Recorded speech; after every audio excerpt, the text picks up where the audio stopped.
That's a damnation from opponent. Okay, yep, now's a good time to do the thing. Then we use Mavinda, targeting the Eerie Interlude. We cast the Eerie Interlude, targeting all of our stuff. That's a deflecting swat. Don't love that. Yeah, I mean, I guess we just gotta play Rout then and blow everything up. Today on Commander Replay, we check out Mavinda Students Advocate and see what we can get up to with some Blink shenanigans. Next on Commander Replay. I want to thank my awesome Patreon supporters. We have one new Patreon supporter named Dylan Spurgeon. Dylan, you are awesome. If you want to help support the channel and vote on which decks I play next, feel free to check out my Patreon at the link below. Welcome back, everyone. Playing some Mavinda Students Advocate today. Take a look at this opener. It's a one-lander. I'm cheating on lands a little bit in this deck, so we're probably going to have to mulligan fairly aggressively here. In the two lands, Skull Clamp Burnished Heart? Ooh, that's tempting.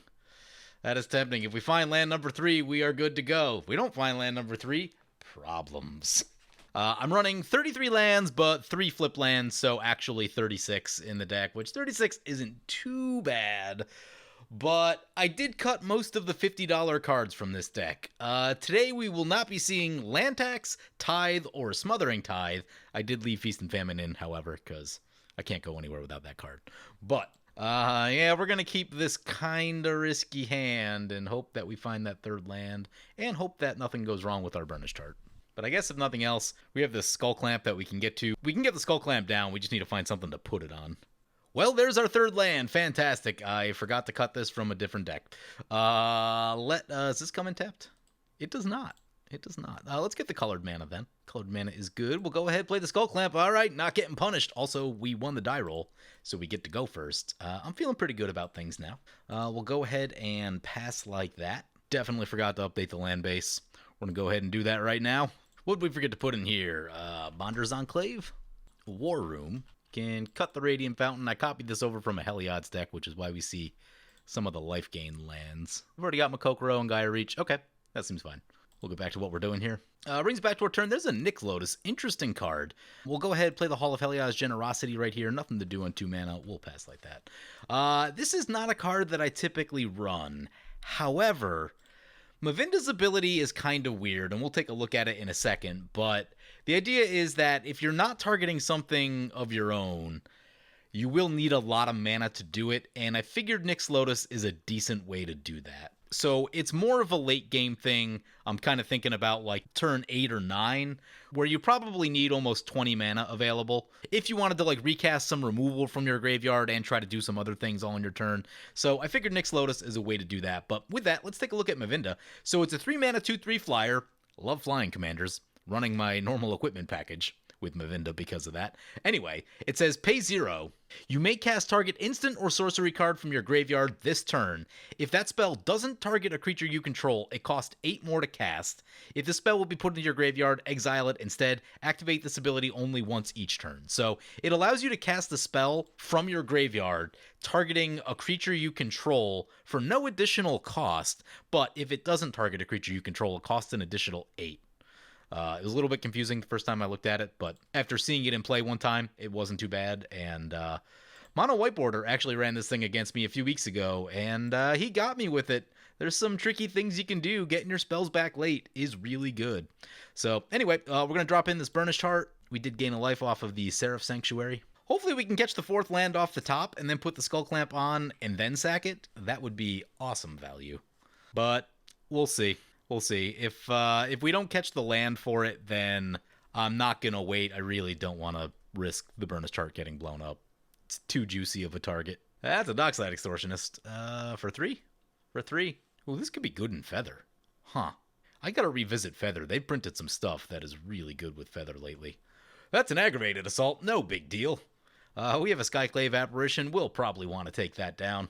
Come on, land off the top. It is not a land off the top. It is a Palace Jailer, so we're just going to go ahead and sacrifice our Burnished Heart right here and be sad that we are not getting the additional value. Get 2 planes into play, pass the turn like that. What we can do is drop down this Palace Jailer next turn, and that'll get us the Monarch, which will hopefully get us back on track for drawing into some lands. Talisman for opponent. Gonna swing our way, yep. I thought that could happen. Mostly I just wanted to tap out. Magic Online's acting a little funny tonight, so Anyway, yeah, let's take a peek at the deck, actually. So here's the deck list. We started looking at it a second ago, but this is going to be an ETB Blink version of Mavinda. Really focused in on lots of ETB creatures. We have 29 creatures in the deck. Started with about 45. Took me forever to cut it down, but see cards like Cloud Shift, Ephemerate, Long Road Home, Semester's End, and Eerie Interlude, and then a whole bunch of creatures that we can blink. Got some fun stuff in here. Got the usual suspects like Revelark and Karmic Guide. Got a Cavalier Dawn. Got a Maria Shepherd because of course. But more interestingly, we've got Knight Captain of Eos, which allows us to fog by sacrificing soldiers, and Selfless Squire, which also allows us to fog. I hope to fog many combats later in this game. Brings us back to our turn. There's that land off the top. I feel pretty good about that. Makes me happy. Let's see. We have 6 mana to our name. A little bit awkward. There's no creatures on the battlefield, so I think I'm just going to go ahead and play this Palace Jailer, exile the Dockside, which is a little risky because they'll get it back later and it'll probably make more mana. But I really want the Monarch right here. And also we can put the Skull Clamp on this thing, and should something happen, more value. Skull Clamp the Palace Jailer. And we'll pass like that. Let's take a peek at what our opponents are playing today. First up is 5-color Bad Stuff, piloting Nicol Bolas the Ravager. Pretty nasty little commander, has a lot of abilities on it. The first one, right when it comes in, is Discard, which is never amazing. And then it turns into a Planeswalker, does a whole bunch of different things. That's a lot of abilities rolled into one card, so you got to be careful about that. Beyond that, I don't know what their win condition's going to be today. We didn't really talk about it, so lots of nasty things to be doing in Grixis. We'll see what they've got for us. Clever Impersonator. Very nice. In the middle, we've got Sean piloting Moraug, Fury of Akoum. Moraug is highly aggressive. Such an aggressive commander. Most of the times that I've ever dropped a Moraug, the table has died. So it's that kind of card. And they've also got an Aggravated Assault in play already. Watch out for that one. Well, this makes me unhappy. Opponent copied our Palace Jailer, is going to exile our Palace Jailer. They become the Monarch. They'll get back the Dockside. Is it just going to exile? Yep, there it comes. That was quite the power play from opponent right there. That was pretty good. Pretty good. They get 6 treasures, a whole bunch of mana. Yeah, that wasn't great. That was not great. But our commander flies, so it shouldn't be too hard to get that Monarch trigger back, although I guess their commander flies also. But we do have this Path of Exile to handle something like that. I've been meaning to try this one out. This is Shepherd of the Cosmos. It's a little pricey as a bad Sun Titan, but it does have Foretell, which I think does make it a little bit more interesting. And because things have been more aggressively costed lately, the things you can get back for 2 CMC or less have gotten better. There's a lot of good equipment down there. Stoneforge Mystic, a lot of good 2-drops, Pure Steel Paladin, Hate Bears, or even just like in a deck like this where we can do it repeatedly, getting lands can be really good. Hey now, opponent tries Nicol Bolas the Ravager, but Fish says no thanks and is going to counter that Bolas. Great, because I don't feel like discarding right now. I can appreciate that. Fish says yes, queen. Opponent's going to draw the end step with the Monarch. Yep, that was supposed to be our Monarch. So, I've been attempting to do a mono-white blink deck for quite some time. That's an Urabrask. Ugh. But I think Mavinda is probably the best option for it now because you can get your spells back and cast them again. There started to be more of these Cloud Shift type cards in white, but for a long time there really wasn't that many and not a lot of good ones. We're starting to see more like Long Road Home and a few other ones. But yeah, having Mavinda allows you to be able to reuse those spells, which is a really big deal. So that's a Jace the Mind Sculptor. Let's see what this wants to do. Like, they can bounce the Urabrask, but then you just recast the Urabrask and attack Jace the Mind. Okay, they're going to Brainstorm. Yep. A land off the top, and we could cast the Nyx Lotus and our commander. That would be cool, but low land count deck. We'll see how it goes. There's a land off the top. All right. Well, we've got our plan. Play the plains, cast our commander. I don't think Mavinda's going to die this turn cycle. Doesn't seem like that type of board, so we'll go ahead and drop in this Nyx Lotus. Well, I guess we have a Rout. We could make that happen, should the situation call for it. Hey, you want to know what's probably going to happen next turn? If Sean hits his next land drop, that's a hasty Moraug, is what that is. Probably should have left some mana up for that. Oops. Talisman of Indulgence for opponent. Yep. Our final opponent, by the way, is Fish Said Fish, piloting Soramaro, First to Dream. Has power toughness equal to the number of cards in your hand. Pay 4, return a land, and then draw a card. Interesting. Usually with a deck like this, mono blue, make infinite mana is kind of the game plan. Opponent's going to swing into that Jace. I can appreciate that. Fish is going to run away together, choose 2 target creatures controlled by different players, return those creatures to their owner's hand. Don't love it. Got a counterspell for this? They've got a counterspell for it. Love it. Our commander stays in play. We can go reacquire that Monarch, which I'm excited about. Although, maybe hard to defend. No vigilance. We'll see how that goes. Jace goes down. And opponents use some resources on each other. Love it. Ooh, Mana Drain goes off in the second main phase, which is helpful because that's not them getting a giant burst of mana at the beginning of their next turn with all their lands untapped. So, that worked out pretty well in my opinion. Chittering Witch. Enters the battlefield, create a number of 1/1 black rat creature tokens equal to the number of opponents you have. It's not bad. It's not bad. Sacrifice a creature. Target creature gets -2/-2 until end of turn. Yeah. It's a useful little card in the right deck. Yep, there's land number 6. Oh, it's a Godo Bandit Warlord. No big deal. Let's see what he wants to get. Card draw sword, maybe? Mask of Memory. Well, he can't equip the mask. If he could equip the mask, it'd be good. Goes for a Feast and Famine. No big deal. It's going to send both over to 5 color. Yep. Their stuff does come in tapped, and they'll have trouble getting through the tokens next turn. Godo untaps itself. Can't attack again. Steals the Monarch. Palace Jailer does things. Oh, we get our Palace Jailer back. Ha! Nice. What are we getting rid of with the Palace Jailer? Urabrask or Godo. Both are nasty. I'm going to say the Urabrask because it kind of messes up our blocking. Palace Jailer is a funny card. Oh, and then opponent becomes a Monarch, and then they just get their Urabrask right back, and now it's untapped. So now it can attack again. Well, that didn't work out at all.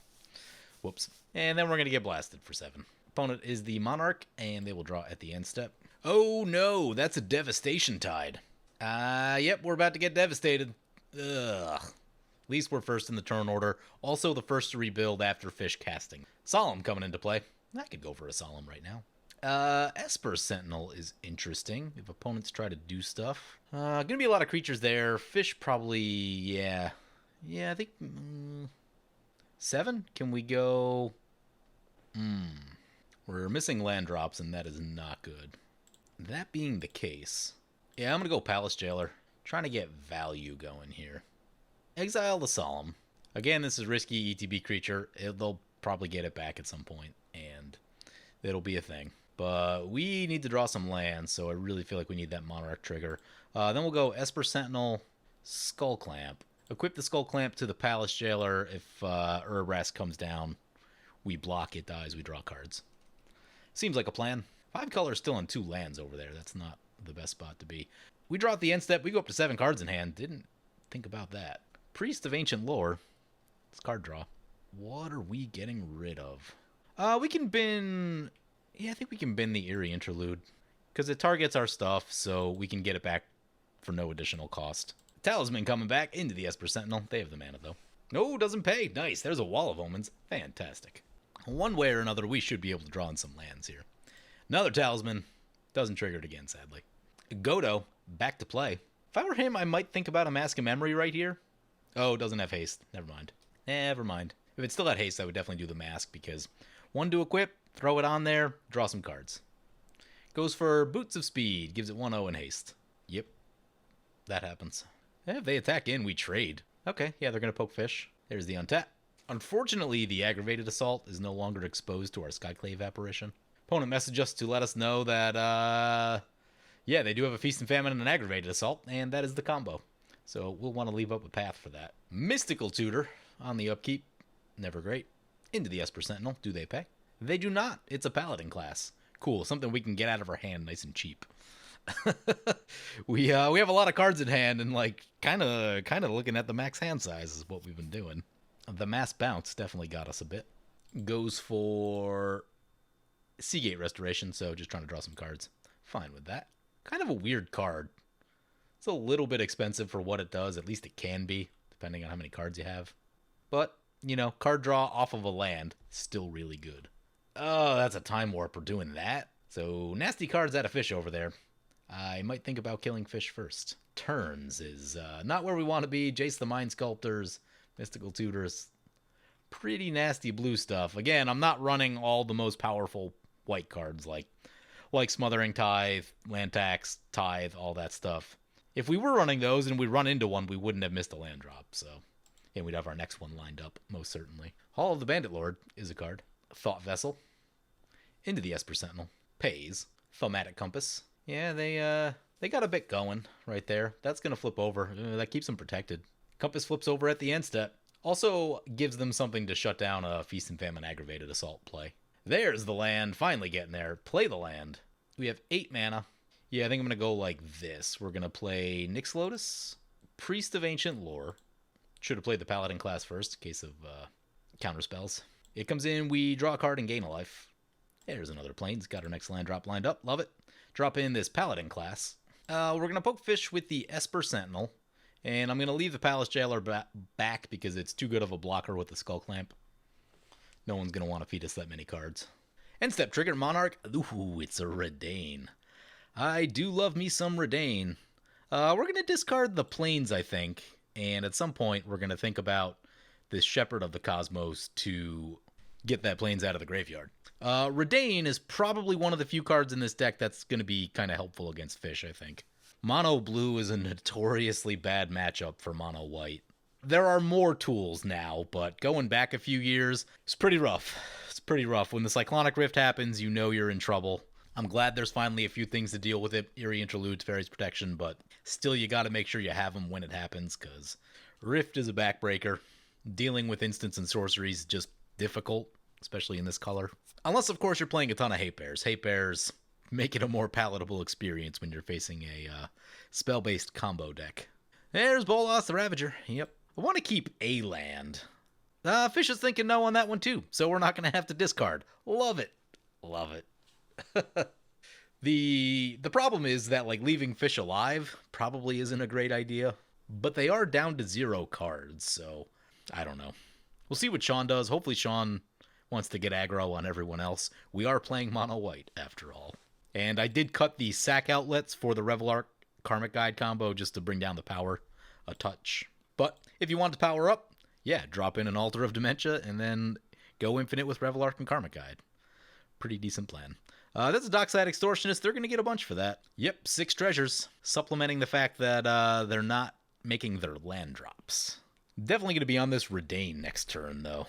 Really want to get that in. Maybe something like Redain, Wall of Omens, foretell that, leave up a path. We'll see what Sean drops down if we need a Skyclave Apparition, anything. One thing to note, while I was building the deck, I avoided the cantrips. Cards like Bandage, Shelter, stuff like that, a lot of the feather type cards. I can see where they'd be totally reasonable to play. I just ran out of room. The way that I like to build decks, I like all my cards to be highly impactful, and when you start talking about cantrips are kind of the opposite of that. They're kind of these like small little things that don't have necessarily a ton of impact, but if you have enough of it, eventually it can manifest into something meaningful. Basically, I just ran out of deck slots, so I decided to cut the cantrips from the deck, but you could very easily decide to run some of them. Time will tell if that's the right call or not. You'd probably have to run less creatures if you wanted to do that. I had a lot of creatures that I just wanted to jam in here, so Shepherd of the Cosmos being one of them. If you ever see the foils of these look fantastic. They'll turn into a Pringle almost immediately, but they do look cool. There's another Dockside Extortionist. Yep. Oh, God, we forgot to leave that path up again. We did forget to do that. It's not the best. Oh, that's what this deck needs, a Hearth and Home. Didn't even think about that. Well, let's put that in after. There is the Dockside. There's 10 treasures. That's not good. That is not good. There's a Sunbird's Invocation, even better, into the Esper Sentinel. So far, the one saving grace is that we can block the Godo. That may not be true much longer, but yeah, this card's pretty busted. You untap with one of these things, probably about to win the game, or in this case, make a ton of mana with Dockside. Cool, he goes for Moraug and doesn't go for the Aggravated Assault combo. I can appreciate that. We probably will have to get busy with this Path of Exile next turn, though. Puts the boots on the Moraug, yep, as you do. Yeah, Moraug is really aggressive. Really, really aggressive. This may be a time for Rout next turn. Think about that. No one ever sees the instant speed Rout coming. Godo attacks, gets a trigger. There's a Moraug. Moraug pumps the team up because of the ability. And that's a lot of damage going over to fish. And back to combat with the Godo. 5 power over to the Bolas player. The good news is we aren't just dead. Fish took a hit, though. They went down to 19. 8 commander. Got cut in half. Surveyor's Scope. Interesting card. Exile it. Search your library for up to X basic cards, where X is the number of players who control at least 2 more lands than you. Put those cards onto the battlefield. If that was 1 more land, this would be a super sweet card, and it would be played very often. But 2 lands is like kind of a big lead, and no one's playing green today, so I would take Armillary Sphere over that most of the time because I want consistency. I want to be able to guarantee that I'm going to get those lands and just get them into play and not worry about my land drops, that kind of thing. In years past, like 10 years ago, this card would have been reasonable in the sense that multiple opponents being 2 lands or more ahead of you wasn't just the end of the game. Now it kind of is. Cards are so strong and the game tends to end so quickly.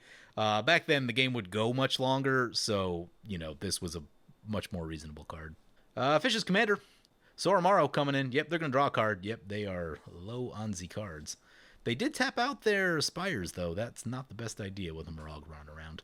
They're going to swing into us and take the Monarch, it seems. It does have haste because they did use the Hall of the Bandit Lord, which should put them down to 16. That's something. Yep, they steal the Monarch. Oh, they're going to get that Solemn back? They're totally going to get that Solemn back. Yep, there comes the Solemn. Knew that might happen, but we've drawn a few cards off the Monarch, so I think it was the right play at the time. So we finally untap with this Nyx Lotus, and we'll get a chance to get some mana out of it, which I'm very excited about. Currently 5 Devotion to white. There's an untapped land. May need to go for that. So there's a wild line of play here where we could go Mavinda, then Eerie Interlude all of our stuff, and then Rout. That is going to take 6 plus 13 mana to do that. We have 8 right there. That'll give us 9 plus the 5 from there is 14. Can we get an Oketra's Monument into play first before all this goes down? I think we do have enough. Play the Plains. So we cast the Oketra's Monument. Then we cast Mavinda. Then we cast Eerie Interlude. And then we cast Rout. Yeah, I think this is going to work. Okay. Oketra's Monument. Double check the wording on this. Activate this ability only once each turn. Okay, so we can just making sure that wasn't a sorcery speed thing. Cast Mavinda for 2. Get an Oketra's trigger. We make a token. Do we have any good attacks? Doesn't really look like it. We're going to hang on to the Palace Jailer. I think it's got more work to do still, especially with the Eerie Interlude. So, no attacks from us. Do have to watch out for blue cards, but also, if we do this in the middle of Sean's turn while he's going ham on everyone, I don't think anyone's going to counter that route. They might counter the Eerie Interlude, which wouldn't be the best, but Shepherd of the Cosmos and Skullclamp gives us some ability to rebuild decently. Yeah, opponent's got a free shot at us with the Dockside if they want. Ugh, how do I feel about that? That's a lot of treasure mana. Yep, here they come. Here they come. That one's an artifact, but it is white. It's unfortunate. Or maybe we do it now. No, there's still an Urabrask over there. So they can go like, Urabrask, get a thing. Then they have tons of haste. And, oh, that's just terrifying. I mean, all these treasure manas are going to be terrifying, too. But, Sword of Hearth and Home trigger. Yep. There's a couple creatures that are absolutely busted with Sword of Hearth and Home. Dockside, Stoneforge Mystic, both really good. There's a million treasures. See what they want to do with the mana. The one saving... Nothing? Oh, that's probably a rift. It's probably... I guess... if it's a rift, then we gotta be really careful with the Eerie Interlude and not get blown out by a rift. That's a damnation from opponent. Okay, yep, now's a good time to do the thing. First we'll draw with the Esper Sentinel. They might pay. They pay. Then we use Mavinda, targeting the Eerie Interlude. We cast the Eerie Interlude, targeting all of our stuff. That's a deflecting swat. Don't love that. I mean, do we just blow everything then? Urabrask is still a problem. It's on 7 lands. 5 for Urabrask, 3 for the sword. Doesn't quite have enough. Yeah, I mean, I guess we just got to play Rout then and blow everything up. That's unfortunate. I was hoping to untap with all of our stuff. Mavinda to the command zone. We get to draw. Opponent gets to draw with the Solemn. Esper Sentinel trigger still on the stack. We'll probably draw again. Sunbird's Invocation on the stack. There's a Dawnbringer Cleric. We may need that to get rid of some enchantments. There's a couple good ones. Sunbird's over there. Aggravated Assault in hand. There's a Meteor Golem. That also does more of that. Opponent says, I bow to you, sir. Gets a Legion War Boss. That's something. They're going to untap with that. Ooh, they can do Feast and Famine things. They can do Feast and Famine things. Oh, the Damnation cleans it up. Nice. Whew. Yeah. They could have saved that with the thing. They could have saved that. Duretti. I'd prefer they didn't destroy our stuff. They're going to make it 1-1. I'm fine with that. Oh, epic fail on the MTGO. Yeah, he was trying to save his thing. Clever Impersonator. Sunbirds? Skull Clamp. That's fine. Yep, Clamp's the thing. Looking for cards. Unfortunately, Shepherd does miss a lot of the creatures in here. It's unfortunate. I love Rout. Like, if we weren't playing Rout, they would have just protected all their stuff, and it'd probably be GG. I mean, I guess we had the Path, which could slow some things down, but there's a lot of problems over there. That's an Atali. No big deal. Into the Sunbirds. If I had a Path, that would definitely eat a Path. Or if we had the mana for Path, rather. That would eat the Path. Probably just have to do it when we untap. Into a Goldspan Dragon. Ugh. Yep, the hits keep on coming. We are definitely going to need to clean some things out over here. Boots onto the Atali. See if the Bolas player has any interaction, because nope. Definitely want to shoot that before it attacks. Hopefully nothing too crazy off this Atali. They're going to swing one into the Planeswalker. That'll take care of that. Yeah, there's the Atali trigger. They get a treasure. Walking Atlas and Ephemerate could be worse. Could be worse. Ephemerate goes to our graveyard. That's a good spot for it. They did not cast it from their hand, so they don't get to rebound it. Opponent gets a treasure in there. They blinked their Atali, which may not have been the best idea, but they don't get the damage now. But it's untapped. They have a blocker, but they're the ones bringing the aggro. I don't know. Like, we're not highly aggressive. We're kind of a slow, methodical deck. I don't know that our other two opponents are really on creature strategies at the moment. Boots onto Atali. Yep. So we know two of the cards in Sean's hand. It's a Feast and Famine and an Aggravated Assault. He has one card we don't know about. See what Fish has. Kind of getting into the dangerous portion of the game. At least Fish doesn't have a ton of mana rocks. If you see like Gilded Lotuses and Thran Dynamos, that's when the blue deck can get really scary. Also mana doublers. They're mostly just working with their land drops per turn. Here comes Soramaro back to play. Leaving up a little bit of mana this time. Probably a good idea. Ooh, Oketra's Monument I think is going to do some heavy lifting this turn. You're going to swing into Sean. I think, are we still the Monarch? Takes a poke. Plays a land. They got to have something. Fish is the Monarch. They draw at the end step. Yeah, I think Oketra's Monument is going to make life decent for us this turn, because our mana's still a little dicey. Oh, that's a Feast and Famine. Well, we should set up for that. We don't have any haste, sadly. Play this land. Play the Wall of Omens. Oketra's Monument trigger. We draw a card. It's a Dismantling Wave. Thought Vessel, Sunbird's Sword? Yeah. Cast a Dismantling Wave. Sunbirds. Thought Vessel. Skull Clamp's also very good. Sword is unblockable against our deck, so let's get rid of the sword. Let's get... Does Valkmira help here? No, I think Redain is the one we want. Currently have 3 Devotion to white. This play would be mana neutral. We've destroyed the enchantment we needed to destroy. We could gain 2 life, or exile a card from a graveyard. Maybe it's time to foretell this thing. We've been putting that off. Yeah, let's foretell it. Oh, I could have did that. Could have used our mana much better right there. Let's Skull Clamp the Redain, since high likelihood of dying. People love to shoot a Redain. And then we've got 3 mana available on the Nyx Lotus, which in all likelihood will probably need to be Path. I think we could have played that slightly better. It wasn't awful, but could have did just a little better on that, I think. Maybe we'll get lucky and an opponent will just drop a board wipe and life will be good. Treachery on the Dragon. Trying to double up the mana production. Don't really want to shoot that. We can hit that with the Dawnbreaker Cleric. It seems more busted over there. Does that much mana just kill us, though? At least they had to pay extra. Redain's in play. Oh, they untap 5 lands. Yeah, they do that, don't they? That's a free play. Free play, lots of mana. Well, let's see how bad it gets. Oh, we do know the last card in Sean's hand. It's an Urabrask. We know all 3 cards in his hand. Urabrask, Feast and Famine, Aggravated Assault. Opponent untaps their lands. Treachery. Kinda OP. Word of Seizing. Gonna steal this Atali. Think I buy back? No, it's split second. Also had to pay extra for that, so, you know, trying to burn that mana from them. Dak Faden, uh-oh.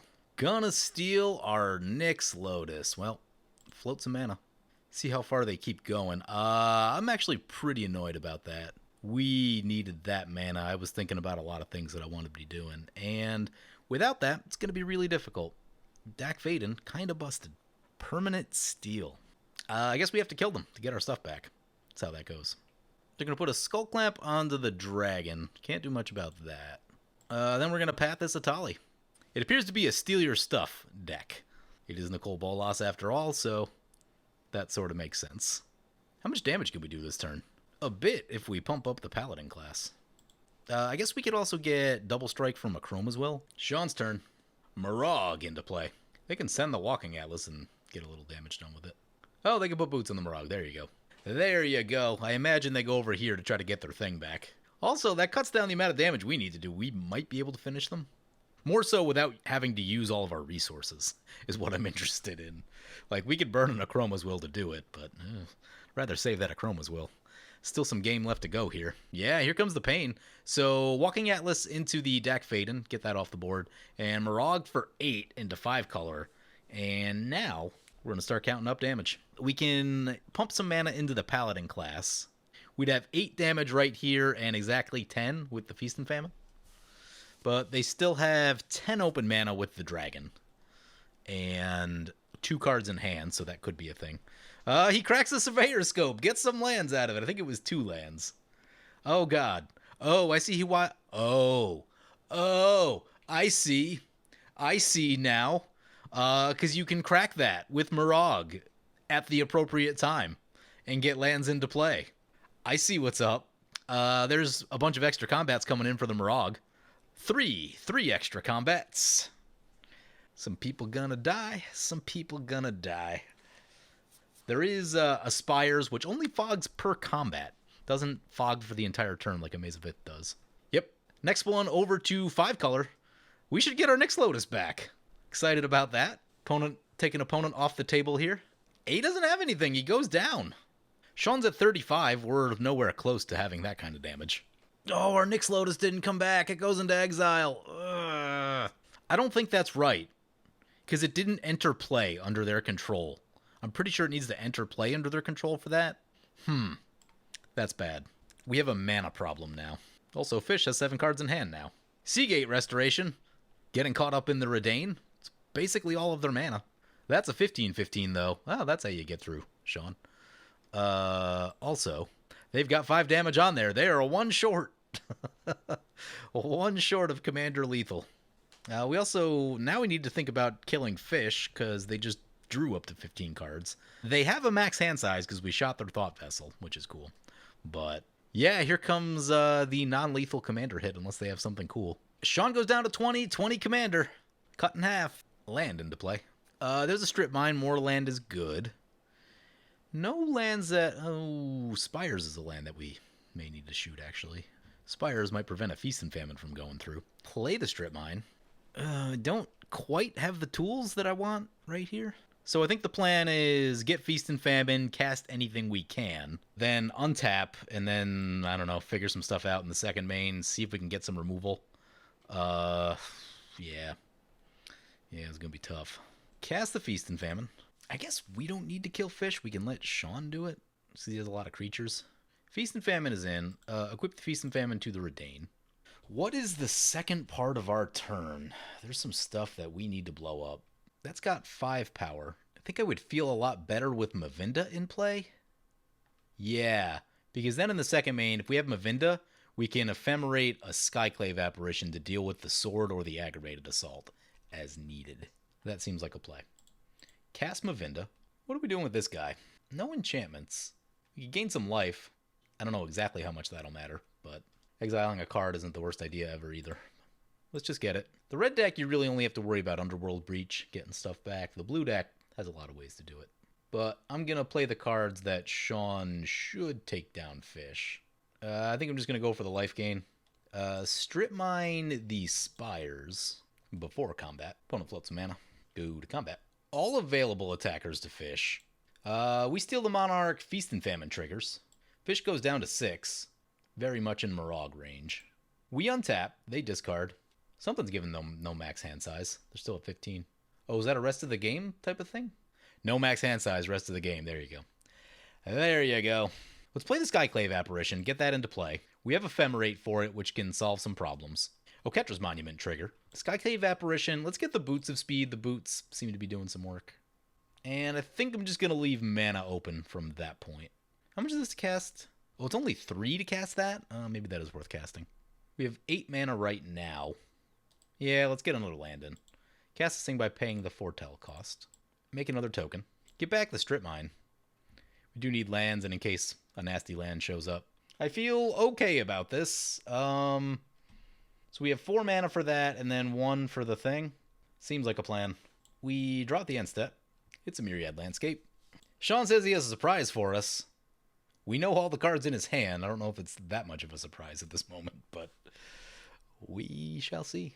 The other thing, too, is that with the Akroma's Will, as long as we have blockers, they can attack us infinitely, we can block infinitely. If everything's indestructible. As long as they don't get trampled or outnumber us. Now we get into the politicking portion of the game. Equips the Feast and Famine. Yep. I guess the thing is, though, they don't have a clear attack over here right now. Here comes the Aggravated Assault.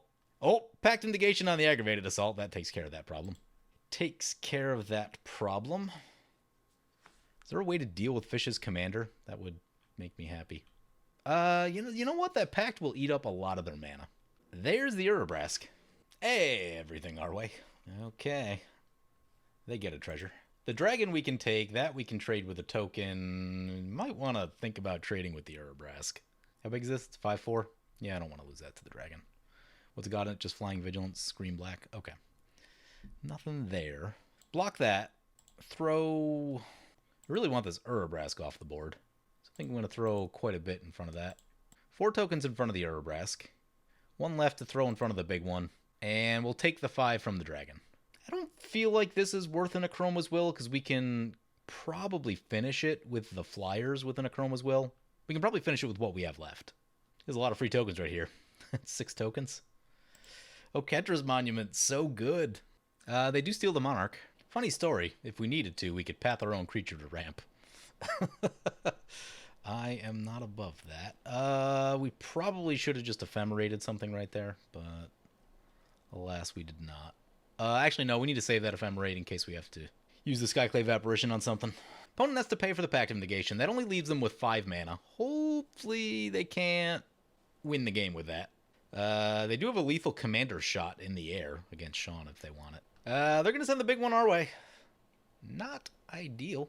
We going to block? I think I'm going to block with the 3/3. That's a lot of damage to take. And plus, I don't want to get got by any tricks. We could path that and get a land. It's not the worst thing I've ever heard. But just in case... Gotta leave this Skyclave Apparition right there. Don't want opponents slipping through the cracks on us. Well, opponent's just going to pass, so now we can activate Mavinda. What can we get? I mean, we also need to think about, like, just path. Well, we have the Meteor Golem, so yeah, we'll path. Is there anything we want to path? Not really, we lost all of our tokens. Yeah, I kind of want these cards. We'll just let that go then. That's a Stoneforge Mystic, is what that is. That's a fun card. We have a Blade of Selves in the deck, which is also a fun card. Mass Bounce is a problem from Fish. They do have to pay 1 more, but if they have like an Aetherize or something, that would be a real problem for us. Play the land. We could try the Meteor Golem. You know, there really isn't much worth Blade of Selvesing at the moment. It's kind of weird. Yeah, maybe we just activate this thing. Upgrade our Paladin class. What's this thing do? You may cast spells as though they had flash. Oh, we should probably shoot that. We're on level 2. For 5 more mana, we can make our team bigger. Then we're 1 short of Akroma's Will. Don't love that. Don't love that. I'm going to force the action right here. Shoot the Emergent Zone. Ooh, Redain protects us from some fairly nasty plays, actually. They crack the Emergent Zone. And now we've, because of Redain and Paladin class, we've eliminated Aetherize and Aether Spouts as cards. I feel pretty good about that. So let's go to combat. Actually, we can get the Stoneforge Mystic in first. Get the Stoneforge Mystic. We make a token. Probably Mask of Memory right here, running low on cards. Use the ability. Mask, Dowsing Dagger, Blade of Selves. We'll get the Mask of Memory. Cast the Mask of Memory. They'll know we have something if we don't use it, but I guess that is what it is. Go to combat. Feast and Famine to Sean. The other one's to Fish. And hope that this is lethal. See what Fish has. It's a Burnished Heart. Burnished Heart is a blocker, is what that is. How do we have anything for a Burnished Heart? That's 2 ground creatures. There's a flyer. We could use the Ephemerate. Yep, I think that's what we're doing. Activate Mavinda, Ephemerate, cast Ephemerate, targeting. Oh, we still lose the damage and they go to 1. And they go to 1. Do we just Akroma's Will? What happens if we Akroma's Will? He discards 2 cards is what happens. Akroma's Will. Let's do it. Yeah. I don't want to mess around anymore. Fish is tapped out. This protects us from pre-counters. I like this card. Like, any single one of those cards probably isn't that great, but when you roll all 3 of them together, that's a lot of nice abilities to have for a very reasonable cost. This will also get us a chance to crack the Myriad Landscape, which I like. We hit, we steal the Monarch. There's the next Feast and Famine. Let's crack the Myriad Landscape. Get 2 lands. Any enchantments that we can get back? Nope. No targets. We can Mistveil Plane something. Put Palace Jailer back on the bottom, I guess. Actually, put Rout back on the bottom. Meteor Golem something. You know, I've completely forgotten that we have Skull Clamp and we could have been eating tokens this whole time. And he scoops to the Meteor Golem. Got there. Tricky game. Our opponent's decks, I think, were a bit stronger than ours. They're just stronger colors. Our deck is kind of slow in plotting and don't have any of the combos in here. Against something like this, combos are nice just because scary. The blue deck's super scary because they can have a million things that we just can't interact that well with. Spell-based stuff is just a pain, so somehow it all worked out. And we got to do a couple fun things in there. Didn't get to use a ton of Mavinda. When Mono Whiteboarder played his version of the deck the other day, he got to do more Mavinda stuff with it. But overall, the creatures in his deck were a bit weaker, so that means that he had to rely on his spells a bit more because we're running a lot of like best-in-slot type creatures and just really good cards. So when that happens, that'll kind of take some focus away from your commander, and that's kind of what happened. But yeah, that was an interesting game. I was biting my nails a little bit. So, taking a look at this deck, very sad about losing the Nyx Lotus. A lot of ETB creatures, Duplicant, Cavalier, like we talked about. Never saw the Emeria Shepherd. We did have a Burnished Heart ready to go for us, though. We got some cute little spells like Cloud Shift, Ephemerate. Bathe in Light was one that he got me with because Radiance, choose a color. Target creature and each other creature that shares a color with it gains protection from the chosen color until end of turn. That basically reads as unblockable and protection, so pretty good card. I would love to get more of these type of spells in the deck, but you do have to strike a balance there. I need to figure out exactly what that balance is. Maybe we could come down like a creature or 2 in the deck, but it is fun to have lots of creatures, so that is the thing. But yeah, this is the deck. Played decently well. It'll play better if you add Land Tax and Tithe back in, also Gift of Estates. We missed the land drop or 2 along the way. That was a little bit painful. We did not catch Knight of the White Orchid, the new one, Loyal Warhound, or Solemn Simulacrum. I did have Core Cartographer in here, but I cut it just to get down to 100 because that is a lot of ramp. But anyway, hope you guys enjoyed the video. As always, feel free to comment, like, or subscribe. Thank you for watching. Help support me and save 15% on singles by using the promo code REPLAY at mothershipaTX.com. Commander Replay t-shirts, available in orange and colors beside orange.